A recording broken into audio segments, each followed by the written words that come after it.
네, 백운계 시사 1번지 2부 시작하겠습니다. 정기남 민주당 선대위 대변인, 김경진 국민의힘 선대본 상임 공보특보단장과 함께하고 있습니다. 1부에서는 대선 후보 지지율을 살펴보고 이유, 원인 이렇게 분석을 해봤는데요. 2부에서는 대선 후보들을 둘러싼 변수 몇 가지 짚어보겠습니다. 이번 대선 2030 표심이 좌우한다 그런 얘기가 나오는데 이재명 후보 관련해서 변호사비 대납 의혹을 제보했던 제보자가 숨진 채 발견된 사건, 그리고 한 언론사가 윤석열 후보 부인 김건희 씨와 7시간 통화한 내용을 공개할 방침이라고 하는데 이런 것들이 아마 또 어떻게 전개되느냐에 따라서 2030 표심이 흔들릴 것 같습니다. 먼저 김건희 씨 7시간 통화 관련된 내용은 김경진 단장. 네. 이걸 누가 통화를 한 거죠? 지금 저도 자세한 내용은 모르겠는데요. 예. 서울의 소리라고 하는 아마 백은종 씨가 하는. 예 그런 인터넷 매체가 있는 것 같은데요. 여기는 진보 성향이죠. 상당한 진보 성향이죠. 예. 진보 성향인데 거기가 아마 유튜브라든지 뭐 이런 것도 같이 하는 것 같은데 예. 아마 기자분은 아닌 것 같고 PD나 아마 거기 제작에 관여하신 분이라고 해요. 근데 이분이 이제 본인이 기자라고 아마 얘기를 하시면서 김건희 씨하고 통화를 여러 차례 했다. 최소한 10차례 이상은 한 것으로 추정이 되는 상황이. 그러면 서울의 소리라고 밝히고 인터뷰를 했을까요? 그렇지는 않은 것 같아요. 네. 그러면 누군 줄 알고 통화를 했을까요?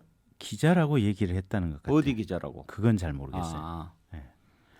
그렇게 해서 아마 그래도 10차례 통화를 했다면 네. 이제 누군지 알 거 아니에요. 네. 그리고 신뢰 관계가 좀 네. 어느 정도 있고 믿을만 하니까 네. 인터뷰에 응했을 텐데 그런 것을 모르고 통화를 하지는 않았을 것 같아요. 모르고 하신 것 같아요. 모르고 해도 되나요? 안 되죠. 그럼 약간 방심하신 모양이죠? 그런 일이 지금 계속해서 반복되고 있죠.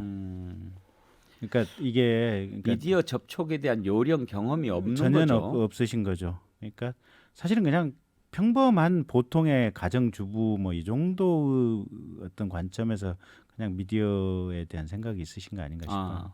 그런데 그런 내용들이 본인은 무슨 말을 했는지는 기억할 거 아닙니까? 근데 통화 횟수가 워낙 많고 통화 시간도 아마 한 번 하면 길었다는 것 같아요. 그래서 지금 오마이뉴스 뭐 일부 매체를 통해 흘러나오는 게 7시간 분량이다라고 얘기를 하니까 길게도 했네. 예, 그걸 기억하기도 쉽지가 않은 거죠.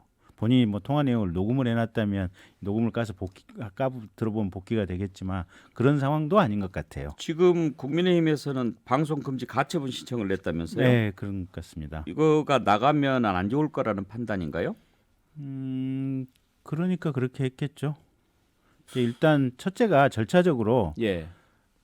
이 기자라고 얘기하셨던 아마 PD 내지는 이제 뭐 영상 제작자분이 이제 자기가 직접 이거를 공개한 것도 아니고 또 다른 언론사의 기자에게 이 녹음 파일을 그대로 건네줬고 또 다른 언론사에서 이거를 아마 방송하려고 공개하려고 하겠다라는 상황인 것 같고. 예. 그다음에 두 번째는 이게 그럼 가처분 신청을 어느 쪽으로 된 건가요? 그 공개하겠다고 하는 방송사? 그런 것 통화 같습니다. 방송 금지 네. 가처분 신청이죠. 오마이뉴스하고 서울의 소리인가 하는. 아니 서울의 소리가 오마이뉴스에 줬다는 거 아니에요? 네, 네. 그리고 오마이뉴스가 방송을 하겠다고 예고를 했고 네. 오마이뉴스를 상대로 지금 방송 금지 가처분 신청을 낸 거고. 그 피고가 오마이뉴스인지는 저도 정확히 이게 또 모르겠어요. 다른 방송사도 받을 수 있다는 거거든요. 네. 만약에 방송이 되면 네. 그러니까 네. 그 방송사들 상대로 한 뭐 가처분 신청까지 같이 한 걸로 알고 있습니다. 근데 지난번에 가령 이재명 후보 이제 형수 욕설 관련해서도 선관위에서 지금 그렇게 한 거 아니겠습니까? 그거를 편집 없이 그대로 트는 것은 선거법 위반이 아니고 가능하다. 근데 지금 7시간을 그대로 틀어줄 리는 없을 거 아니에요. 모르죠. 아니 모를 일이긴 하죠. 모를 일이죠. 모를 그래. 일이긴 하죠. 근데 지상파 같으면 네. 시간적으로도 그렇고 또 편성 비율이 있으니까. 네. 그런데 인터넷 매체 같은 경우에는 7시간 통으로 다 올려놓을 뭐 그럴 수도 있죠. 있어요. 예. 근데 이제 이게 뭐 편집을 한다든지 인위적으로 뭔가 한다면 문제가 되는 이거는 거고. 당연히 문제가 되고 그럴 가능성이 지금 매우 높은 상황이 아닌가 싶어요. 보면 가처분 신청 받아들여질 가능성은 얼마나 보십니까? 당연히 가능성이 상당히 높다라고 생각을 하니까 가처분 신청을 했겠죠.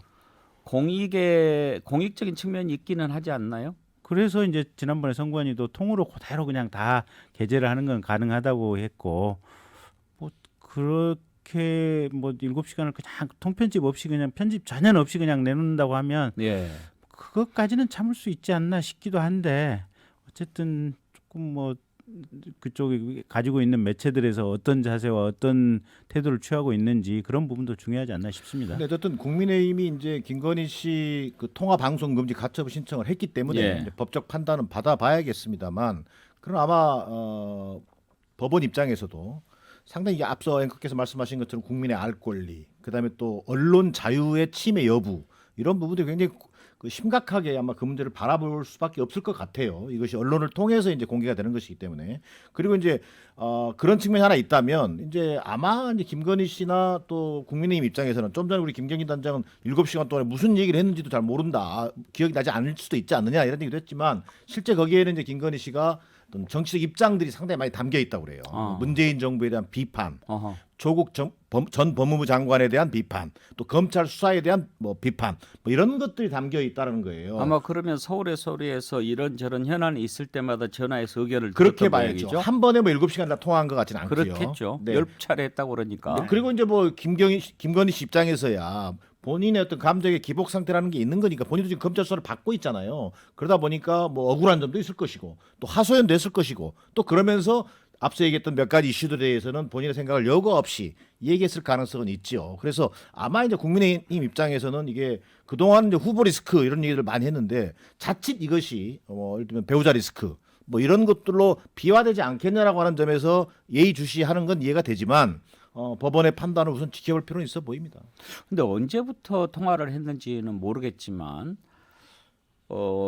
일단 예를 들면 뭐 대선 출마 선언하기 전이라 하면은 검찰총장의 부인 자격일 거고, 그리고 또 대선 출마했다면 이제 유력한 대선 후보의 부인 자격인데, 그렇게 전화가 오고 언론사라고 하고 그러면 자제를 하든지 또는 그 공보 담당하는 전문가와 상의를 하든지 그랬어야 할 텐데, 좀 그런 문제를 후보하고 상의를 잘 안 하는 스타일인가요? 궁금하네. 그건 제가 드릴 말씀이 없어요. 그거는 일정 대목 우리 후보가 비판받아야 될 대목도 있어서 제가 따로 뭐 말씀드리긴 좀 그렇고요. 어찌됐든 조율되거나 또 전문가의 도움을 없이 그냥 생으로 인터뷰를 했기 때문에 네. 나가서 좋을 일은 별로 없다는 인식이겠네요. 그렇죠. 그냥 그 편하게 대화하는, 그냥 예. 속내를 그냥 다 드러내놓고 하는, 그러니까 속된 말로 절제된 표현이 아닌, 그렇겠죠. 생생한 그냥 본 마음을 그대로 표현하는 형태가 되다 보니까, 거기서 속된 말로 말실수 끄집어내서 시비 걸기는 딱 좋은 그렇죠. 문장들이 있을 수가 있겠죠. 그러니까 이제 박영선 장관이 그렇게 그 비판하더라고요. 어떤 후보 부인이 7시간씩 기자랑 통화하냐. 근데 처음에 이제 7시간씩이나 그러니까 7시간 쭉 통화한 것 같은데 그거는 아닌 것 같고, 다만 이제 그런 비판하더라고요.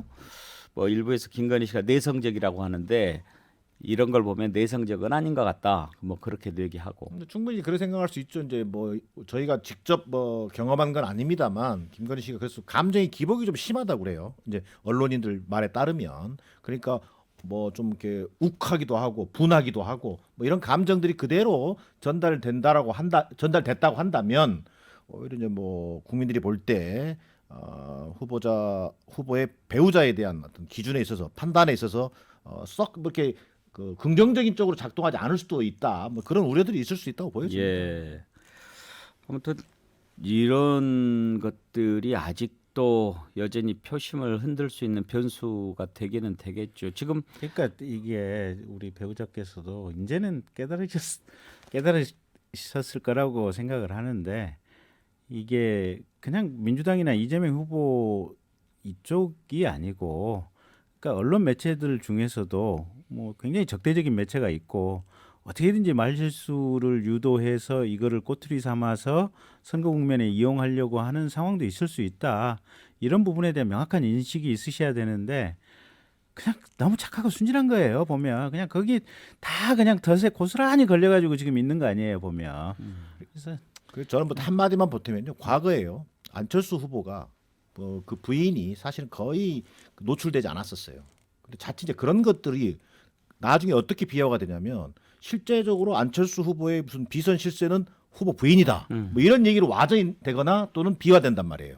그래서 지금 뭐 김경인 단장 얘기처럼 후보의 부인이라고 한다면 배우자라면 정확하게 투명하게 국민들 앞에 공개되는 게 가장 합리적인 방식이다. 그리고 그 속에서 리스크를 줄이고 뭐 국민적 평가도 받고 뭐 이렇게 하는 것이 온당한 방법이 아니겠냐 이런 판단입니다. 그럴 수도 있겠죠. 근데 딱 한마디 하면 그냥 이재명 후보 본인이나 좀 투명하게 국민들 앞에 나서라고 그 얘기를 핵펀치를 한번 때려주고 싶네요.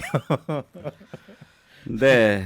김건희 씨 7시간 통화 파일 공개될 경우 파장은 어떨까 짚어봤습니다.